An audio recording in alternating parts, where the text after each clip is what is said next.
യേശുവിൻ്റെ രക്തത്തിൻ്റെ വിലയെ മറന്നുപോയിട്ട്, അല്ലെങ്കിൽ അതിൻ്റെ മഹത്വത്തെ അറിയാതെ പറയുന്നൊരു വ്യക്തിയാണ് എന്നോട് ക്ഷമിച്ച് കാണൂ, എന്നോട് ദൈവം പൊറുത്ത് കാണൂ, എനിക്കതിന് പരിഹാരം കിട്ടിക്കാണൂ എന്നൊന്നും ചിന്തിക്കാതെ ദൈവം പരിഹരിക്കാൻ ശക്തനാണ്. ആ രക്തം ഒരിക്കൽ കഴുകിയാൽ നീ ഏറ്റുപറഞ്ഞ പാപം പിന്നെ നിന്നെ പിന്തുടരത്തില്ല.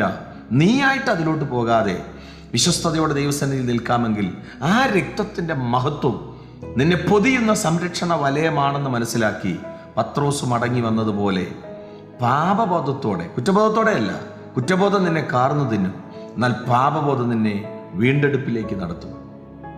ഈ സന്ദേശം കേൾക്കുമ്പോൾ നമ്മുടെ ജീവിതത്തിനകത്ത് പാപബോധം വന്ന് ദൈവസന്നിധിയിൽ അനുദപിച്ച്, മനുഷ്യൻ്റെ മുമ്പിലല്ല, മനുഷ്യൻ്റെ രക്തത്തിന് നമ്മെ ഒന്നും ചെയ്യാൻ പറ്റത്തില്ല, എന്നാൽ യേശുവിൻ്റെ രക്തം നമ്മുടെ സകല പാപവും പോക്കി നമ്മെ ശുദ്ധീകരിക്കും എന്ന വിശ്വസ്തത